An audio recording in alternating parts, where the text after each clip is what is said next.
લાખ મતદાર ક્ષત્રિય સમાજના હતા અને આણંદમાં મહાસંમેલન ક્ષત્રિયોએ કર્યું હતું। ત્યારબાદ કોંગ્રેસને અપેક્ષા હતી કે આણંદ બેઠક પર તેઓ જીત મેળવી શકે છે, પરંતુ હાલ જે છે તે કોંગ્રેસના પક્ષમાં रुझान નથી જોવા મળી રહ્યા। 10,000 મતથી કોંગ્રેસના નેતા અમિત ચાવડા પાછળ ચાલી રહ્યા છે।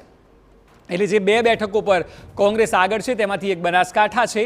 આપ જુઓ પોરબંદરમાં પણ મનસુખ માંડવિયા 1 લાખની લીડ મેળવી છે। અહીં કોંગ્રેસ લગભગ નિષ્ક્રિય જોવા મળ્યું હતું અને તેના પરિણામના ભાગરૂપે મનસુખ માંડવિયાને 1 લાખની લીડ મળી રહી છે। અને ઓવરઓલ જે ટેલી છે તે ઉપર જુઓ, કેન્દ્રમાં 210 ઇન્ડિયા છે અને 291 એનડીએ જોવા મળી રહી છે। ત્યાં બહુ મોટો ઝટકો છે। જે પ્રકારના એક્ઝિટ પોલ હતા તે એક્ઝિટ પોલથી વિપરીત અત્યારે ટ્રેન્ડ જોવા મળી રહ્યો છે। તો બનાસકાંઠા બેઠકનો ચિતાર વધુ મેળવીએ અમારા સંવાદદાતા અતુલ ત્રિવેદી પાસેથી। અતુલ, જણાવો કે હાલ કેટલા રાઉન્ડ પૂર્ણ થયા છે? 4,410 ની લીડ અત્યારે જોવા મળી રહી છે, એટલે સતત ગેનીબેન આ બેઠક પર લીડ મેળવી રહ્યા છે।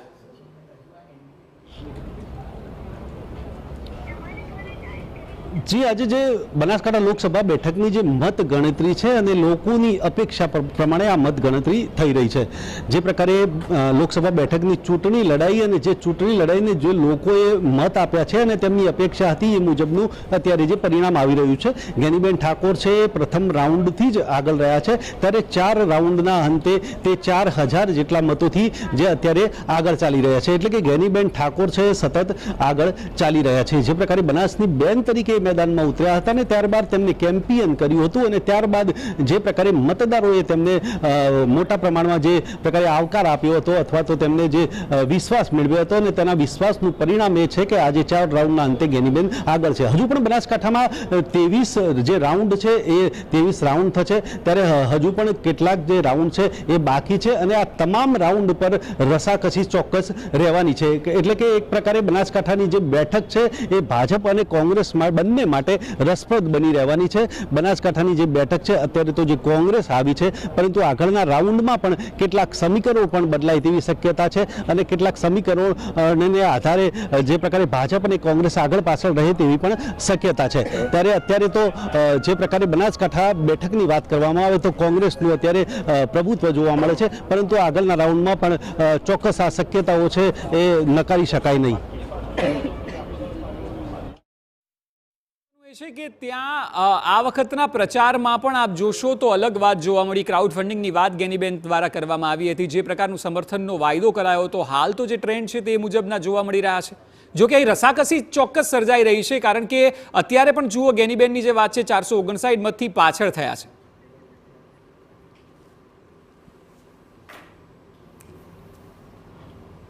તો જે સ્થિતિ છે તેના ઉપર અજયભાઈ હાલમાં બનાસકાંઠાની જ કારણ કે વાત કરીએ તો જુઓ અત્યારે જે ફરીવાર વાત આવી રહી છે કે 459 મતથી ગેનીબેન પાછળ છે। હમણાં 4,415 મતથી આગળ હતા। આ ઉતાર ચઢાવ જે છે તે સતત આ બેઠકને રસપ્રદ બનાવે છે અને આ બેઠક જ્યારથી ઉમેદવારોની જાહેરાત થઈ ત્યારથી જ રસપ્રદ છે। એનું કારણ છે તમે જુઓ કે વિધાનસભાના 7 સેગમેન્ટ તમારે ગણવા પડે। એટલે માની લો કે થરાદ ખુલે પછી પાલનપુર ખુલશે, પછી દાંતા ખુલશે। એટલે શું છે કે જેમ જેમ દરેકના પોકેટ્સ હોય છે, ચૌધરીના પોકેટ્સ ખુલશે તો ગેનીબેન પાછળ રહેશે અને રેખાબેન આગળ થતા રહેશે, ઠાકોરના પોકેટ ખુલશે તો ફરી પાછા ગેનીબેન આગળ થશે। એટલે મને લાગે જ્યાં સુધી એક કમ્ફર્ટેબલ લીડ ના હોય ને, જેમ કે CR પાટીલની લીડ છે કે અમિતભાઈની લીડ છે, એ કમ્ફર્ટેબલ લીડ દેખાઈ રહી છે। આમાં જામનગરમાં પછી ગેનીબેનવાળો બનાસકાંઠામાં એમાં હજુ ઉપર નીચે થયા કરે છે। સાબરકાંઠા અને પાટણમાં પણ એ જ ટ્રેન્ડ જોવા મળી રહ્યો છે। એટલે આ ટ્રેન્ડ એસ્ટાબ્લિશ નથી થયો, લીડ એસ્ટાબ્લિશ નથી થઈ, આણંદમાં થતી દેખાય છે।